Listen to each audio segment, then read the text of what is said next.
Vocês perceberam que nós temos já há umas 3 semanas lendo o capítulo 6 de João. Vocês perceberam? 3 semanas já no domingo, toda a temática em torno do pão. Semana passada nós tivemos a multiplicação dos pães, que foi uma coisa espetacular, um milagre maravilhoso que acontece diante deles. Essa semana a igreja faz questão de continuar a história do pão. Presta atenção, eu sempre digo para vocês, tome depois o Evangelho, o capítulo 6 de João, leiam, releiam, que é muito bonito mesmo. É chamado pelos estudiosos de discurso do pão. Do pão por quê? Porque já é Jesus nos preparando para a Eucaristia, para o fundamento da nossa fé, da nossa liturgia. O mais importante de toda a nossa fé que nós vivemos, fundamentada na ressurreição de Jesus, é ser alimentado por essa Eucaristia. Por isso, quando a gente fala, insiste, não dá para ficar sem missa, é porque não dá para ficar sem ser alimentado. Morre. A pessoa que vive sem missa morre espiritualmente. Morre espiritualmente. Então veja só que interessante. É o próprio Senhor, é o próprio Jesus que vai nos preparando para isso. Jesus então, diante deles, percebe: vocês vieram aqui por quê?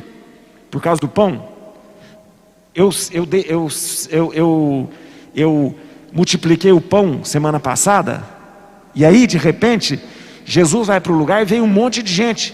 E eles percebem: vocês estão aqui por causa de quê? O interesse de vocês é comer pão? Mas não é esse pão que eu quero dar para vocês. Vocês vieram para quê? Procurar Jesus. E Jesus fica: vocês vieram por causa do pão? É por causa do pão, gente? Jesus não é padaria? Não é padaria. Jesus não abriu uma padaria para dar pão para os outros? Ele abriu agora a moda é padaria artesanal, né?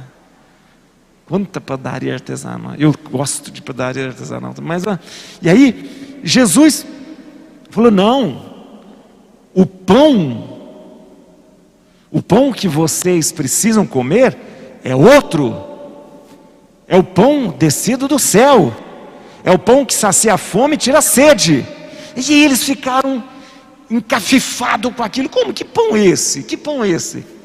É o pão que vem do céu, e esse só eu dou para vocês. Aí eles falam: ah, não, o pão que vem do céu é o maná. O maná. E realmente o maná é uma história muito, muito bonita. Vocês sabem que o maná, ele começa a cair logo que o povo, depois vocês leiam Êxodo capítulo 16, quando o povo atravessa o Mar Vermelho, saído do Egito, eles começam a sentir fome. Vocês começam a sentir fome. E aí começam a sentir saudade do Egito, das cebolas do Egito, das panelas. E eles até chegam a pensar: é melhor a gente ser escravo, mas ter a barriga cheia. E aí então Deus faz cair o maná, que é um fenômeno muito interessante. Um fenômeno que alimenta esse povo durante 40 anos. Olha que interessante. Existe toda uma discussão científica em torno do maná, que o maná pode ser encontrado em alguns lugares até hoje. Talvez eles pensem, os cientistas perceberam que o maná pode ser uma secreção de uns insetos que comem a fruta da tâmara, né, e secretam uma coisinha branca, e ele alimentou. Pode ser, mas o milagre, o milagre e o extraordinário, o sobrenatural, é que era muita coisa. Durante 40 anos alimentou o povo com aquilo. Muita. E quando o povo entra na terra prometida, em Josué, agora esqueci o capítulo, acho que é capítulo 6. Quando o povo entra na terra prometida, o maná para de cair. Então durante 40 anos Deus manteve o povo com o maná. E o povo não morreu de fome com o maná. Ora, eles falaram para Jesus: esse é o pão do céu. Jesus falou: não, não. Esse não é o pão do céu. O pão do céu é que vem do céu e alimenta vocês. Ah, mas então que pão é esse? Eu sou o pão da vida. Eu sou o pão que alimenta. Vocês já imaginaram que impacto teve isso quando Jesus falou para eles? Jesus falou: eu sou o pão. Vocês serão alimentados por mim. Eu sou o verdadeiro pão, não é o maná. O maná não é o pão que vem do céu, mas eu sou o pão que vem do céu. E aí, gente, Jesus já começa a preparar o povo, e para depois, em outros momentos, junto dos apóstolos, para apresentar-se como aquele que vai nos alimentar. E alimentar verdadeiramente, com o seu corpo e com o seu sangue. Por isso, a igreja vive e se alimenta da Eucaristia. Nós vivemos e sobrevivemos por causa da Eucaristia. O que nós celebramos todo domingo é isso. É vir aqui reafirmar e dizer: aqui está o pão descido do céu. Aqui está o pão que veio do céu e me alimenta de maneira milagrosa, sobrenatural, é aquele pão ali que é apresentado daqui a pouco, pão, trigo e água e vinho, que vão ser transformados em corpo e sangue. Isso que Jesus prometeu, dizendo: eu sou o pão da vida. Essa é a Eucaristia. Essa é a Eucaristia. E é bom a gente lembrar que, como católico, é disso que eu me alimento. Como cristão, é isso que me faz ser vivo, estar vivo diante do Senhor. E sem Eucaristia, eu não posso dizer que estou vivo, mas sobrevivo. É a Eucaristia que é verdadeiramente, milagrosamente, a presença de Deus no nosso meio. É a Eucaristia que milagrosamente, de modo sobrenatural, me alimenta. E é bom que a gente entenda, como católico, que aquilo ali não é um símbolo. Se fosse símbolo, nós estaríamos fazendo um teatro. Nós não fazemos teatro na igreja. Aquilo ali não representa o corpo de Cristo. Aquilo ali é o corpo de Cristo. Aquilo ali não é um sinal, um modelo, um factoide. Não. É o corpo de Cristo. É o sangue de Cristo. E é por isso que eu me alimento dele. A gente precisa se convencer disso. A gente precisa entender novamente que sem a Eucaristia eu não consigo viver. Por isso Jesus deixa muito claro: este pão me tira a fome, esse pão me sacia, tira a minha sede. E se você quiser saber a comprovação disso, veja do seu lado, não aqui, mas no dia a dia, quantas pessoas andam sedentas, andam famintas, andam sem sentido para suas vidas, vivem sempre vivendo por viver. Por quê? Porque não são alimentadas devidamente. Quanto mais nós nos afastamos da Eucaristia, mais nós nos aproximamos da tristeza, da falta de sentido para a vida.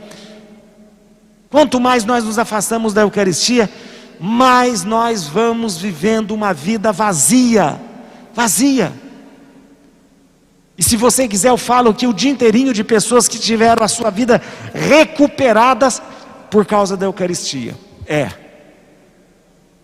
Porque o que Jesus fala no Evangelho é isso: eu sou o verdadeiro pão, descido do céu.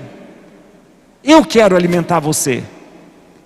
Por isso eu fico muito feliz, fico mesmo, gente, quando uma das coisas mais difíceis para as pessoas durante a pandemia foi justamente não vir à missa. As pessoas diziam, choravam até dizendo: eu não consigo ficar sem a Eucaristia. E tiveram que ficar por causa da pandemia. Fico feliz que quando as pessoas me perguntam: As pessoas agora estão voltando aí à missa. Eu falei assim, eu tenho que ter cuidado, tenho que ter dificuldade para pedir para as pessoas não irem na missa até, porque as pessoas querem. Isso é muito bonito. Isso é muito bonito, isso é muito bonito, porque são pessoas que entenderam o que Jesus falou hoje nesse evangelho. Eu sou o pão verdadeiro descido do céu. Existe um canto bonito, bonito, que geralmente o Cássio canta aqui, que é um canto, a letra é de São Tomás de Aquino, mas é um clássico, chamado Panis Angélicos. A letra do Panis Angélicos é uma letra, ele canta em latim, mas ele é bonito porque fala assim: Panis Angélicos fit pane omnibus. O pão dos anjos que se fez pão dos homens. Por que é pão dos anjos? Porque era um pão que estava no céu, um pão que estava só para os anjos. E em Jesus ele se transforma em pão para alimentar nós, pão dos homens. Panis angélicos fit panis omnibus, pão para todos os homens. Aí no canto continua, diz assim: ó res mirabilis, ó coisa maravilhosa, manducat domino. Olha que latim, interessante. Muita gente estudou latim, sabe? Manducat domino. O verbo manducare é comer, comer mesmo. Comer, não é comer no sentido figurado, é comer. Manducat, acusativo, domino, ativo. É comer o Senhor. Olha que lindo. Ó coisa maravilhosa, poder comer o próprio Deus. Olha que coisa linda. Ó coisa maravilhosa. Quando se está diante da Eucaristia, todas as figuras, todos os modelos, tudo isso termina, diz o canto. Tudo termina. E eu posso então comer o Senhor. Esse é um canto muito bonito e profundo, ele é altamente teológico e eucarístico, porque diz isso mesmo: o pão do céu, o pão dos anjos, ele se transforma em pão para nós. Nesse momento todas as figuras, tudo isso se termina, acaba. Tudo aquilo que é uma figura daquilo que deveria ser, acaba. Figura terminum. Por quê? Porque eu estou diante de Deus. E naquele momento que eu estou diante de Deus na Eucaristia, eu posso comer o próprio Deus, colocar o próprio Deus dentro de mim. Você já parou para pensar o que é quando você participa da missa, o que acontece com você? Já parou para pensar que quando você está na missa, você está diante do próprio Deus, feito pão, e você vai colocar esse Deus dentro de você daqui a pouco. É a coisa mais maravilhosa. Ó res mirabilis, o Cássio vai cantar. Olha que coisa linda. Ó coisa maravilhosa, eu poder ser alimentado pelo próprio Deus. Que cada missa que você participar, saia daqui divinizado, porque Deus tocou você.